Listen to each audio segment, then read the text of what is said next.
हाँ, तो आज बच्चों हम रेलवे एनटीपीसी 2025 के जो है जनरल अवेयरनेस के क्वेश्चन करेंगे प्रीवियस ईयर क्वेश्चन पेपर से। तो यहाँ वन बाई हम लोग सारे क्वेश्चंस को देखेंगे और समझते हैं।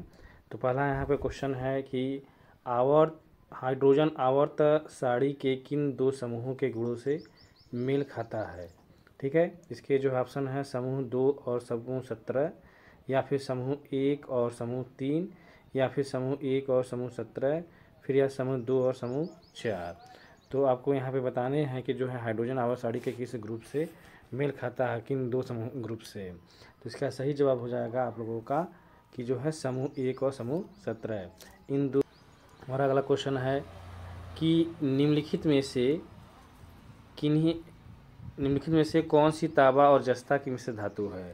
एल्निको, या फिर पीतल, या फिर सोल्डर, या फिर कांसा। तो इसका सही जवाब होगा जो है कि हमारा पीतल जो है। तो हम नेक्स्ट क्वेश्चन की तरफ बढ़ते हैं। तीसरा क्वेश्चन आते हैं। तीसरा क्वेश्चन हमारा है कि किस स्मारक को भारत का राष्ट्रीय स्मारक कहते हैं। इंडिया गेट, या गेटवे ऑफ इंडिया, या राजघाट, या लाल किला। तो इसका सही जवाब जो होगा वो है हमारा इंडिया गेट। ठीक है बच्चों, तो हमारा इसका सही जवाब होगा इंडिया गेट। ये भारत का राष्ट्रीय स्मारक कहलाता है। ठीक है, हम लोग नेक्स्ट क्वेश्चन की तरफ आगे बढ़ते हैं। क्वेश्चन नंबर हमारा 4 है जो है कि निम्न में से किस खिलाड़ी की आत्मकथा एस अगेंस्ट आइस लिखी है। साइना नेहवाल, या अनिल कुंबले, या युवराज सिंह, या सानिया मिर्जा। तो इस क्वेश्चन का बिल्कुल सही जो जवाब होगा, इसका सही जवाब होगा आपका सानिया मिर्जा। ठीक है बच्चों, दक्षिण भारत का मैनचेस्टर किसे कहते हैं। कोयम्बटूर, या सलेम, या तंजावुर, या मदुरै। तो इसका बिल्कुल जो है कि सही जवाब होगा हमारा कि कोयम्बटूर। इसका सही जवाब होगा कोयम्बटूर। फर्स्ट ऑप्शन जो है सही होगा। ठीक है, अब हम नेक्स्ट क्वेश्चन आते हैं। ये सारे जो क्वेश्चन हम करा रहे हैं, ये सारे क्वेश्चन जो है प्रीवियस ईयर के जो है क्वेश्चन पेपर्स में आ चुके हैं। तो हम लोग यहाँ नेक्स्ट क्वेश्चन की तरफ आगे बढ़ते हैं और क्वेश्चन नंबर 6 आते हैं। क्वेश्चन नंबर 6 है कि गैल्वेनोमीटर को किसके साथ जोड़कर उसे वोल्ट मीटर बनाया जा सकता है। ठीक है, क्या उच्च समांतर प्रतिरोध, या समांतर निम्न प्रतिरोध, या श्रृंखला में उच्च प्रतिरोध, या श्रृंखला में उच्च प्रतिरोध। तो इसका जो सही जवाब होगा, इसका सही ऑप्शन हो जाएगा कोई ऑप्शन नंबर 3, श्रृंखला में उच्च प्रतिरोध। इसका बिल्कुल सही होगा। श्रृंखला में उच्च प्रतिरोध हम लोग के साथ जो है गैल्वेनोमीटर को जोड़ करके उसको वोल्ट मीटर बनाया जा सकता है। हम लोग क्वेश्चन नंबर आएंगे 7। क्वेश्चन नंबर 7 है कि कंप्यूटर प्रोसेसिंग में पूल से प्रक्रमों को चुनता है और उन्हें क्रियान्वित करने के लिए मेमोरी में लोड करता है। तो इसका कौन सा ऑप्शन होगा। इसका ऑप्शन सही हो जो होगा ये होगा जॉब शेड्यूलर, या रिसोर्स शेड्यूलर, या सीपीयू शेड्यूलर, या प्रोसेसिंग शेड्यूलर। तो इसका जो सही जवाब होगा ये ऑप्शन नंबर हो जाएगा आपका फर्स्ट। इसका ऑप्शन जो है जॉब शेड्यूलर जो है इसका सही ऑप्शन होगा। ठीक है, अब हम नेक्स्ट क्वेश्चन तरफ बढ़ते हैं। क्वेश्चन नंबर हम आते हैं 8। क्वेश्चन, केरल में समुद्री तट की रेत में भरपूर मात्रा में क्या पाया जाता है। कैल्शियम, थोरियम, रेडियम, या फिर मैग्नीज। तो इसका क्या बिल्कुल सही जवाब होगा। तो इसका जो बिल्कुल सही जवाब होगा ये होगा थोरियम।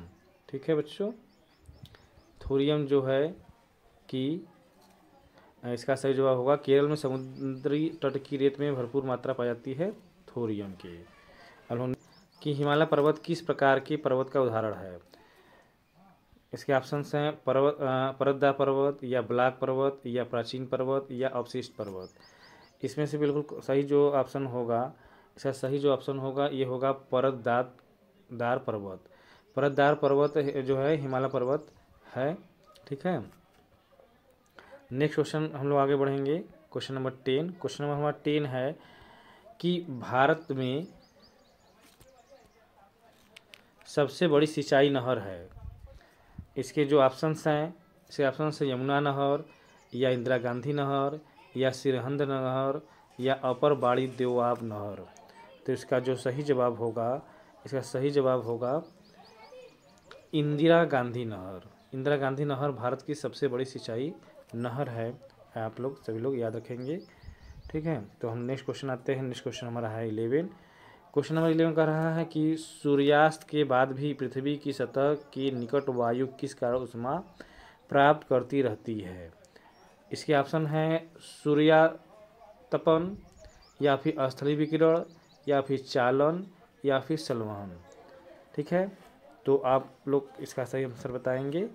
तो यहाँ पे देखेंगे चारों ऑप्शन में जो सही बिल्कुल आंसर होगा ये है आपका स्थलीय विकिरण। स्थलीय विकिरण के कारण सूर्यास्त के बाद भी पृथ्वी की सतह के निकट वायु ऊष्मा प्राप्त करती रहती है।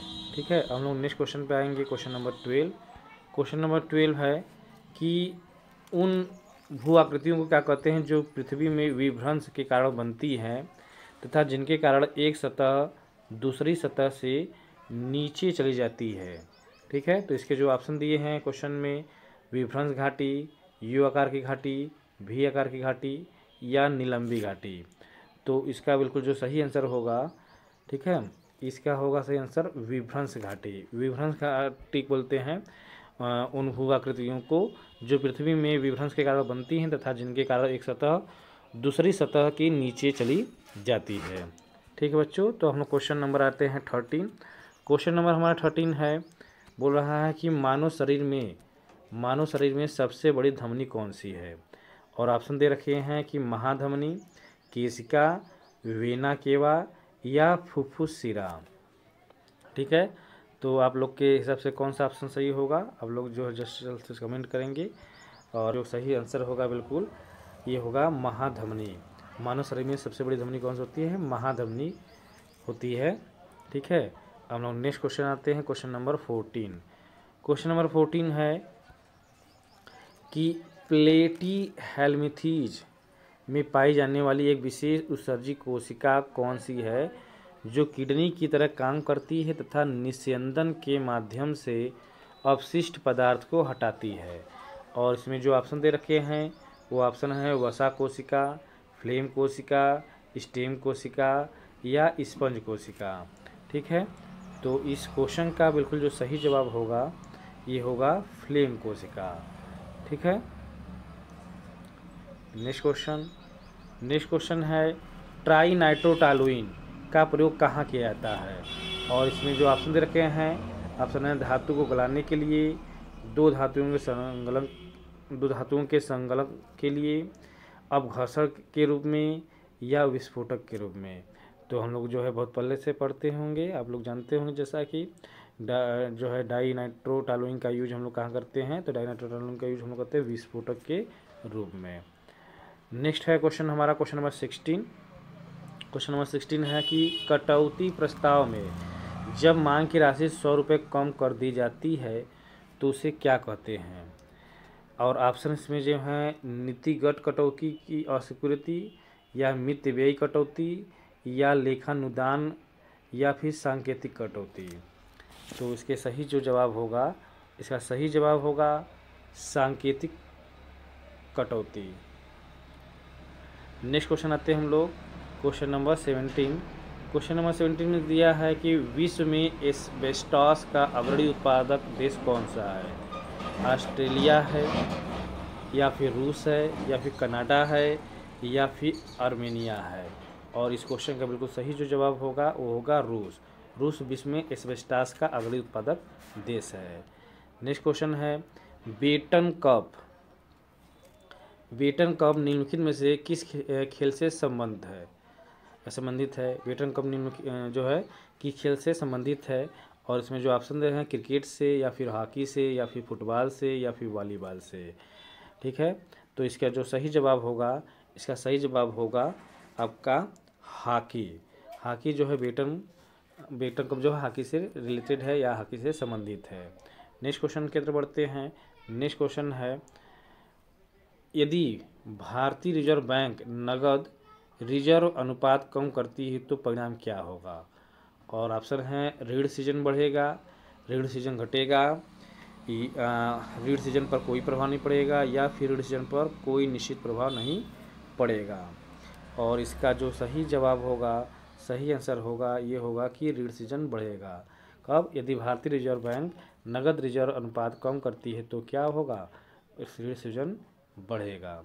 ठीक है, नेक्स्ट क्वेश्चन की तरफ हम लोग बढ़ देंगे। और नेक्स्ट क्वेश्चन हमारा है कि नाइट्रिक कण किसे परिवर्तित करने के लिए जैविक प्रक्रिया है। इसके ऑप्शंस हैं N2 को नाइट्रेट में, N2 को नाइट्राइट में, अमोनिया को नाइट्राइट में, या फिर अमोनिया को N2 में। ठीक है, इस क्वेश्चन का जो सही जवाब होगा वो होगा ऑप्शन नंबर 3, अमोनिया को नाइट्राइट में। नाइट्रीकरण क्या करता है, अमोनिया को नाइट्राइट में परिवर्तित करने की जैविक प्रक्रिया है। नेक्स्ट क्वेश्चन की तरफ हम आगे बढ़ते हैं। Question number 21। क्वेश्चन नंबर 21 में यह है कि निम्न में से कौन सा एक बॉर्डर लाइन तत्व नहीं है। और इसमें जो ऑप्शन है बोरान, सिलिकॉन या पोलोनियम या फिर विस्मथ। और इस क्वेश्चन का जो सही जवाब होगा वो होगा विस्मथ। विस्मथ जो है एक बॉर्डर लाइन तत्व नहीं है। नेक्स्ट क्वेश्चन की तरफ हम आएंगे। Question number 12। क्वेश्चन नंबर 12 में दे रखा है कि कौन सा भारतीय स्टॉक एक्सचेंज अपना खुद का प्रारंभिक सार्वजनिक IPO लाने की योजना बना रहा है। और इसके ऑप्शन है Saurashtra Kutch stock exchange SKSE, या फिर नेशनल स्टॉक एक्सचेंज NSE, या फिर कोचीन स्टॉक एक्सचेंज KOSE, या फिर बॉम्बे स्टॉक एक्सचेंज BSE। और इस क्वेश्चन का बिल्कुल जो सही जवाब होगा ऑप्शन नंबर होगा 2, नेशनल स्टॉक एक्सचेंज, जिसको हम शॉर्ट करते हैं NSE। नेक्स्ट क्वेश्चन की तरफ हम लोग आगे आएंगे। हमारा नेक्स्ट क्वेश्चन दे रखा है कि एक मिश्र धातु किसका एक उदाहरण है। एक मिश्र धातु किसका एक उदाहरण है। और इसके जो ऑप्शन हैं कोलाइडल विलयन का, पायस, ठोस विलयन या विविध मिश्रण। हम लोग जैसे जानते हैं कि दो धातुओं का जो मिश्रण होता है वो किसका एग्जाम्पल है, तो एग्जाम्पल होता है हमारा ठोस विलयन का। तो धातुओं का जो मिश्रण होता है वो विलयन होता है और सॉलिड चूँकि साइड में मिलाए जाते हैं इसलिए क्या होगा, ठोस विलयन होगा। नेक्स्ट क्वेश्चन आगे बढ़ते हैं कि नेक्स्ट क्वेश्चन हमारा है चंद्रगुप्त मौर्य कौन था। ठीक, चंद्रगुप्त मौर्य कौन था। ऑप्शन है अशोक का परदादा, अशोक का भाई, या अशोक का पिता, या अशोक का दादा। तो इसका जो सही जवाब होगा आप लोग भी बताएंगे। और इसका जो हमारा सही जवाब होगा वो होगा अशोक का दादा। अशोक का दादा कौन था, चंद्रगुप्त मौर्य था। ठीक है, नेक्स्ट क्वेश्चन आएंगे हम लोग क्वेश्चन नंबर 25। और क्वेश्चन नंबर 25 में दे रखा है कि भाषा के आधार पर रचित भारत का प्रथम राज्य है कौन सा है। आंध्र प्रदेश है, उड़ीसा है, या कर्नाटक है, या महाराष्ट्र है। तो यहाँ हम लोग देखेंगे कि भाषा के आधार पर जो रचित भारत का प्रथम राज्य है वो है आंध्र प्रदेश। ठीक, नेक्स्ट क्वेश्चन की तरफ हम लोग आगे बढ़ेंगे। नेक्स्ट क्वेश्चन हमारा है 26 और इसमें दे रखा है कि निम्नलिखित में से किस वर्ग ने 1857 के सिपाही विद्रोह में भाग नहीं लिया। जब हम जानते हैं स्वतंत्रता की प्रथम जो है क्रांति कब हुई थी, 1857 में। तो इसमें बताना है कि किस वर्ग ने 1857 के सिपाही विद्रोह में भाग नहीं लिया था। और इसमें ऑप्शन दे रखे हैं खेतिहर मजदूर, साहूकार, किसान और जमींदार। तो यहाँ हम लोग 57 के सिपाही विद्रोह में खेतिहर मजदूरों ने भाग लिया था, किसानों ने लिया था और जमींदारों ने लिया था। साहूकारों ने भाग नहीं लिया था। इसलिए इस क्वेश्चन का बिल्कुल जो सही जवाब होगा वो ऑप्शन नंबर 2 होगा, साहूकार। साहूकार लोगों ने 1857 के सिपाही विद्रोह में भाग नहीं लिया था। अब हम लोग इसी के साथ जो है क्वेश्चन नंबर 27 चलते हैं। और क्वेश्चन नंबर 27 में दे रखा है कि यदि घोल से धातु A धातु B को प्रतिस्थापित करती है तो धातु A, हम जैसे पढ़े हैं कि यदि कोई भी मेटल, कोई भी धातु जब क्या करती है किसी दूसरे धातु को उसके विलयन में से क्या करती है, प्रतिस्थापित कर देती है। ठीक है, तो धातु जो पहला धातु होगा वो क्या कहलाएगा, अधिक क्रियाशील होगा। ठीक है, तो इसमें जो ऑप्शन होगा कि दे रखा है कि यदि घोल से धातु A धातु B को प्रतिस्थापित कर रहा है, धातु A क्या कर रहा है, धातु B को प्रतिस्थापित कर रहा है, मतलब कि ये जो धातु A होगा ये क्या होगा, अधिक क्रियाशील होगा। तो इसमें जो है ऑप्शन हो जाएगा हमारा कि B की तुलना में अधिक प्रतिक्रियाशील है, बी की तुलना में कम प्रतिक्रियाशील है, या फिर बी की तुलना में भारी है, या बी की तरह एक समान प्रतिक्रिया है। तो यहाँ धातु जो ए होगा वो बी की तुलना में अधिक प्रतिक्रियाशील होने के कारण क्या करेगा, धातु बी को प्रतिस्थापित करता है। तो इसका ऑप्शन नंबर फर्स्ट जो है सही बिल्कुल आंसर हो जाएगा।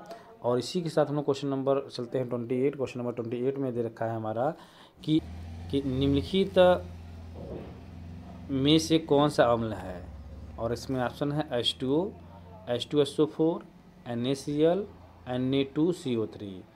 तो यहाँ हम जानते हैं कि इन चारों में जो ऑप्शन दे रखा है इसमें जो है एसिड कौन होता है, अम्ल कौन होता है, तो हमारा H2SO4 मीन्स हमारा सेकेंड ऑप्शन बिल्कुल सही हो जाएगा। और इसी के साथ हम लोग क्वेश्चन नंबर चलते हैं 29।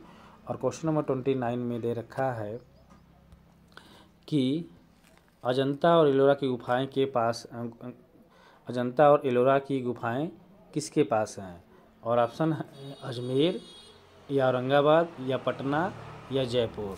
ठीक है, तो यहाँ पे देखेंगे इसका जो सही जवाब होगा, सही आंसर होगा वो ऑप्शन नंबर 2 होगा।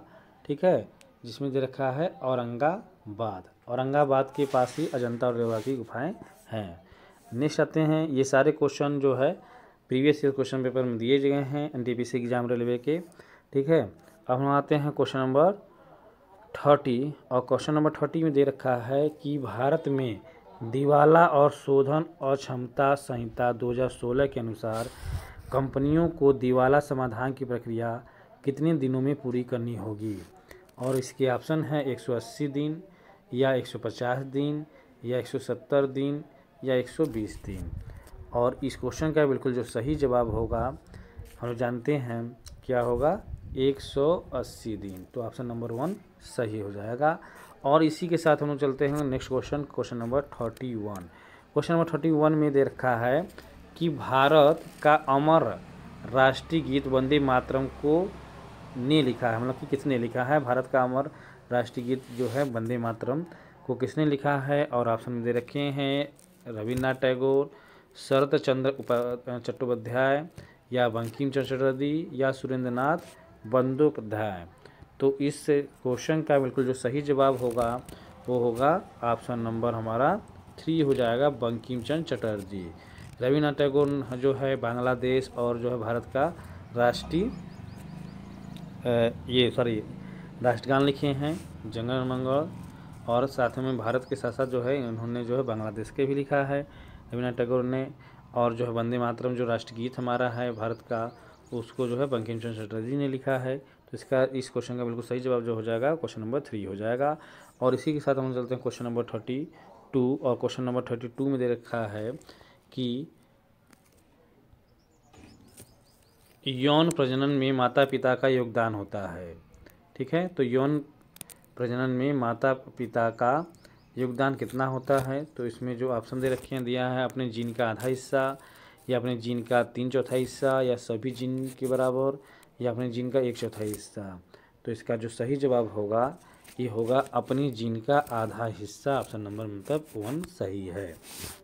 ठीक है, और इसी के साथ हम लोग चलेंगे क्वेश्चन नंबर नेक्स्ट क्वेश्चन हमारा दिया है कि निम्नलिखित में से कौन सा कथन प्रयोग करने के लिए गलत होगा। और ऑप्शन इसमें दिए हैं कि एक यौगिक एक मूल हो सकते हैं, तो ऑप्शन नंबर 2, 3 सही है। और ऑप्शन नंबर 4 था कि एक तत्व का एक परमाणु हो सकता है। तो यहाँ ऑप्शन 2, 3, 4 सही है, लेकिन क्वेश्चन में यहाँ हमको गलत बताना है, गलत कौन है। तो यहाँ पे क्वेश्चन के अनुसार जो ऑप्शन सही होगा वो ऑप्शन नंबर फर्स्ट हो जाएगा, एक यौगिक का एक परमाणु, ये गलत कथन होगा। ठीक है, तो इसी के साथ हम क्वेश्चन नेक्स्ट चलेंगे, क्वेश्चन नंबर 34। और क्वेश्चन नंबर 34 में गिवन है कि निम्न में से कौन सा जीव पुनर्जनन और मुकुलन कहते हैं रीजनेशन एंड बडिंग द्वारा प्रजनन कर सकता है। और इसका ऑप्शन है खमीर, और ऑप्शन 2 है प्लाज्मोडियम, 3 है हाइड्रा, और 4 है प्लेनेरिया। ठीक है, तो इसमें जो है इसका सही जवाब होगा ऑप्शन जो होगा ये होगा ऑप्शन आपका हाइड्रा। ठीक है, हाइड्रा जो है जीव पुनर्जनन और मुकुलन मीन्स रीजनेशन एंड प्रजनन बडिंग के द्वारा प्रजनन कर सकता है। ठीक है, नेक्स्ट क्वेश्चन की तरफ हम लोग आगे बढ़ते हैं, क्वेश्चन नंबर 35 का क्वेश्चन नंबर 35 है, सनशाइन विटामिन किसे कहते हैं? विटामिन ए को, विटामिन बी को, विटामिन सी को या फिर विटामिन डी को? तो इस क्वेश्चन का जो सही जवाब होगा विटामिन डी को। ठीक है, हम लोग क्या कहते हैं? सनशाइन विटामिन कहते हैं, क्योंकि जो विटामिन डी होता है, ये विटामिन डी हमको क्या होता है? सन के रेज में मिलते हैं। ठीक है, तो इसीलिए इसको सनशाइन विटामिन भी कहते हैं, विटामिन डी को। नेक्स्ट क्वेश्चन नंबर आते हैं। क्वेश्चन नंबर नेक्स्ट है हमारा ऑटोमोबाइल। क्वेश्चन नंबर है कि ऑटोमोबाइल बैटरी के लिए किस अम्ल का उपयोग होता है? ऑप्शन है सल्फ्यूरिक अम्ल का, हाइड्रोक्लोरिक अम्ल का, या नाइट्रिक अम्ल का, या साइट्रिक अम्ल का। तो यहाँ देखेंगे कि जो है ऑटोमोबाइल बैटरी के लिए किस बैटरी जो है अम्ल का यूज होता है, तो इसका सही जवाब है सल्फ्यूरिक अम्ल। सल्फ्यूरिक जो अम्ल होता है ये बैटरी में जो है प्रयोग किया जाता है। अब हम लोग नेक्स्ट क्वेश्चन चलते हैं। क्वेश्चन नंबर जो है 37।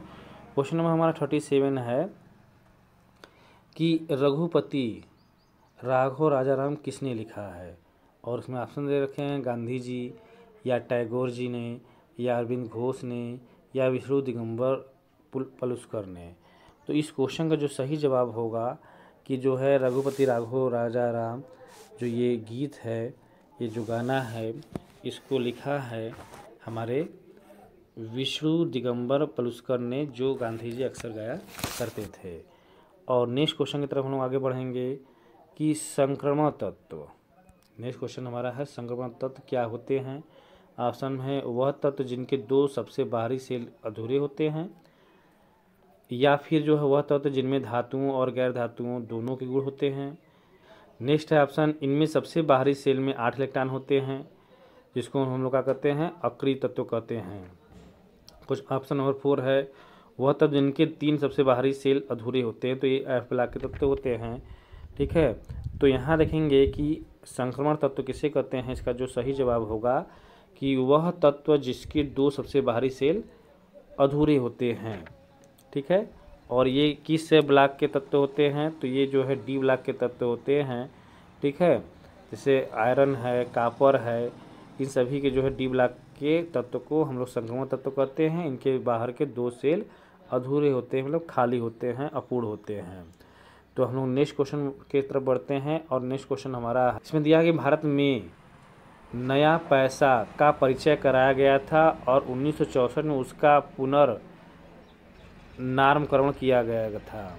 तो आपको बताना है कि भारत में नए पैसे का परिचय कब कराया गया, जिसको 1964 में उसका पुनर्नामकरण किया गया था। तो ये 1957 में, या 1960 में, या 1962 में, या 1959 में। तो इसका जो सही जवाब होगा, ये होगा ऑप्शन नंबर फर्स्ट होगा 1957 में। 1957 में जो भारत में नया पैसे का जो है परिचय कराया गया और उसको 1964 में पुनर्नामकरण किया गया था। अब इसी के साथ हम लोग जो है नेक्स्ट क्वेश्चन की तरफ बढ़ेंगे। हमारा क्वेश्चन नंबर लास्ट है 40, और इसमें दे रखा है कि स्तंभों को मिलान कीजिए। तो स्तंभों को मिलान करना है। ठीक है, तो इसमें देखेंगे कि आपका यहाँ पे दिया है ऋतु दिया है। ठीक है, और यहाँ दिया भारतीय कैलेंडर के अनुसार।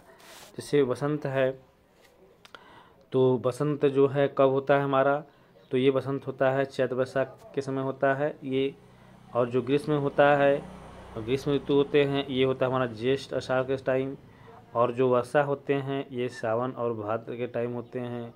जो शरद होते हैं ये क्या होते हैं? अश्विन और कार्तिक मंथ में होते हैं। तो इसके अकॉर्डिंग जो हमारा ऑप्शन होगा, ये ऑप्शन जो है हमारा ऑप्शन नंबर फर्स्ट सही हो जाएगा।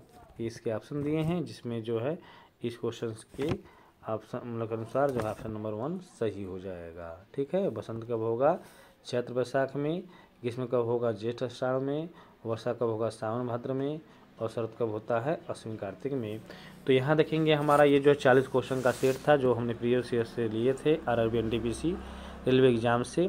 तो आपको ये वीडियो कैसा लगा और क्या ये आपके काम के हैं, इसको जल्द से जल्द आप लोग सब्सक्राइब करें और शेयर करें। थैंक्स सभी को।